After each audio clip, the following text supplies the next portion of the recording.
পরদিন সকালে শাহরুখা কারাগারে গেলেন। প্রহরীরা আটক করতে চাইলেও রাজকন্যার আদেশে তাকে ভেতরে ঢুকতে দেওয়া হলো। অন্ধকার কক্ষে কায়ান দেয়ালে হেলান দিয়ে বসেছিল। শাহরুখা তার সামনে দাঁড়ালেন। তুমি কে? কায়ান জিজ্ঞেস করল। তিনি মৃদু সুরে বললেন, আমি শাহরুখা, রাজকন্যা। কায়ান হেসে ফেলল। তাহলে তুমি এসেছো আমার শেষ কথা শুনতে, নাকি আমাকে নিজ হাতে হত্যা করবে? শাহরুখা বললে, না, আমি এসেছি তোমাকে বাঁচাতে। কায়ান অবাক হয়ে তার দিকে তাকালো। কায়ান বলল, কেন? আমি তো তোমাদের শত্রু। মানুষ কি শুধু পতাকার জন্য শত্রু হয়? শাহরুখা জিজ্ঞেস করলেন, নাকি তার হৃদয়ের জন্য? কায়ান চুপ হয়ে গেল। কয়েক মুহূর্ত পর বলল, আমি পার্থিয়ার এক গরিব কৃষকের ছেলে।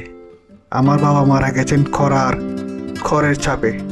আমি সৈনিক হয়েছি শুধু মায়ের জন্য, যাতে তিনি খেতে পারেন।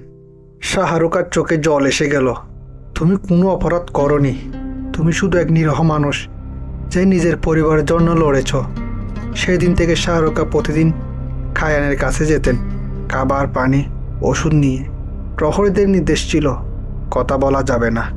কিন্তু কথা তো শুধু মুখ দিয়ে বলা হয় না, চোখের ভাষায়ও কথা হয়। দিন যায়, সপ্তাহ কাটে, কায়ানের আঘাত সেরে ওঠে। রাজা দারিউস শাহরুখার অনুরোধে তাকে মৃত্যুদণ্ড থেকে মুক্তি দেন, কিন্তু প্রসাদের এক নির্জন কক্ষে বন্দি রাখার নির্দেশ দেন।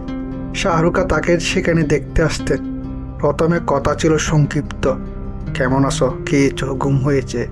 কিন্তু ধীরে ধীরে কথা গভীর হয়ে ওঠে। একদিন কায়ান জিজ্ঞেস করল, তুমি কি কখনো ভেবেছ যুদ্ধ ছাড়া মানুষ কি কি করতে পারে? শাহরুখা বলল, তারা গান গাইতে পারে, ফুল লাগাতে পারে, প্রেম করতে পারে, কিন্তু কেউ শেখায় না। আমি তোমাকে শিখিয়ে দেব। কায়ান বলল, কি শিখাবে? প্রেম করতে। শাহরুখা লজ্জায় মুখ নামিয়ে নিলেন, কিন্তু তার হৃদয় দড়াস করে উঠল। এক রাতে ছাদের আলোয় প্রসাদ উদ্যানে দুজন বসছিল। কায়ান শাহরুখাকে পার্থিয়ার এক প্রাচীন গান শোনালো, যেখানে এক মরুযাত্রী তার প্রিয়তমার জন্য মরুভূমি পার হয়। ও মরুভূমির ফুল, তোমার জন্য আমি হাজার রাত জেগেছি। বালুর তলায় লুকিয়ে রেখেছি তোমার নাম, যেন বাতাস তোমার কাছে পৌঁছে দেয়। এই গানের মেয়েটিকে? শাহরুখা জিজ্ঞেস করলেন।